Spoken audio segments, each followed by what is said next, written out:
Pessoal, uma curiosidade sobre acentuação gráfica, tá? Existem acentos átonos e acentos tônicos. Os acentos átonos, eles pertencem a uma sílaba tônica, só que esse acentozinho não recebe um sinal gráfico.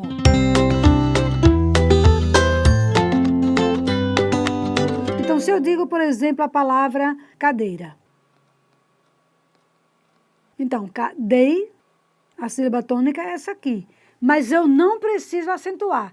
Ou seja, graficamente, eu não preciso usar um acento agudo ou um acento circunflexo para marcar a sílaba tônica.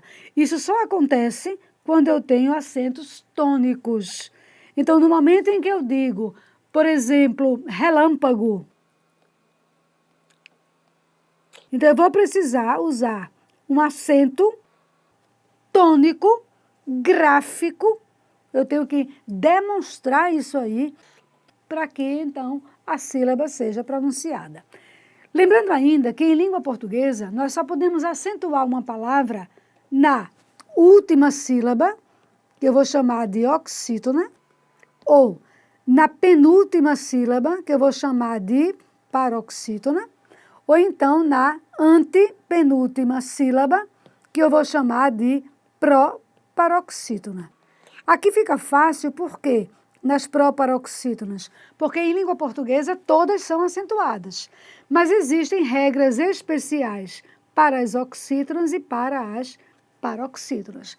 Por exemplo, em termos de acentuação tônica e acentuação gráfica.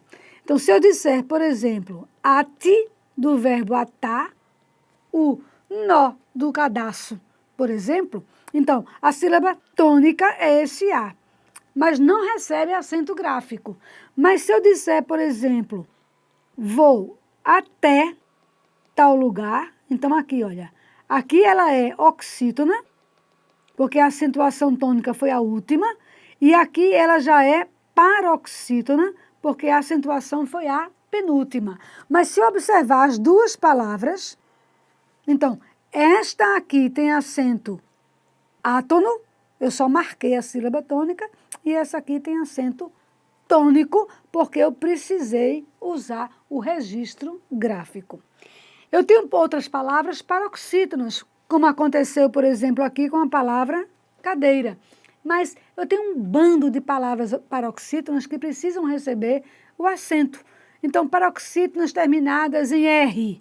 Aí eu tenho açúcar, por exemplo.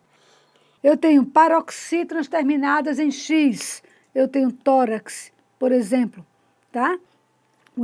Eu tenho tórax, por exemplo, né? Então, eu preciso prestar atenção às regras de acentuação gráfica. Então, açúcar é paroxítona e tem acento gráfico, é acento tônico. E aqui, olha, tórax, e assim por diante. E todas as palavras proparoxítonas são acentuadas.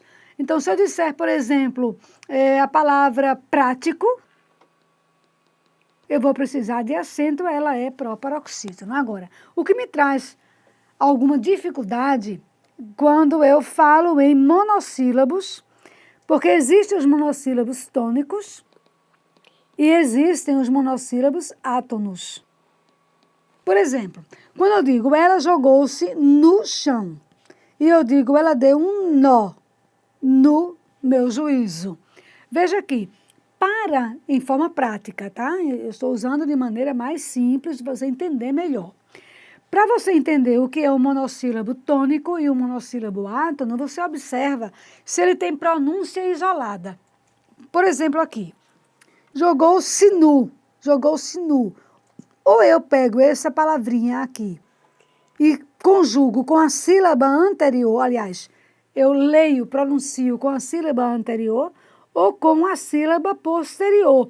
Ele não tem esse nu aí, que é uma conjugação de preposição com artigo, ele não tem força de pronúncia. Então, ela jogou-se no chão, ou no chão, jogou-se no chão. Então, ele pode ser, aparentemente, o final dessa palavrinha se ou o início da palavrinha chão. Quando eu vou pronunciar, por exemplo, ela deu um nó, esse nó tem pronúncia isolada. é quando eu chamo de monossílabo tônico. E os monossílabos tônicos terminados em AEO exigem acento gráfico, tá? Mas quando eu vou ler a palavrinha nu, que está junto do nó, então, ela deu um nó no meu.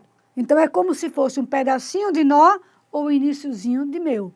Então, quando eu pronuncio o monossílabo isolado, ele é tônico.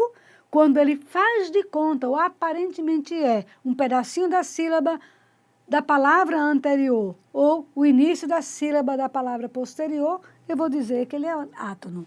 Então, para tirar as últimas dúvidas, tem o dó, veja que eu pronunciei essa palavra isolada, é um monossílabo tônico, por isso recebe o acento gráfico. Todas as palavras monossílabas terminadas em AEO têm que receber acento gráfico. E eu tenho aqui esse du, que é um monossílabo átono, porque ele não tem força de pronúncia isolado. É como se fosse, tem o dó-du, esse du, como se fosse um pedacinho da palavrinha dó, ou então do meu, como se fosse o iniciozinho da palavrinha seguinte. Eu acho que por aí você já começa a ter umas bases bem consolidadas para entender bem melhor a questão da acentuação gráfica.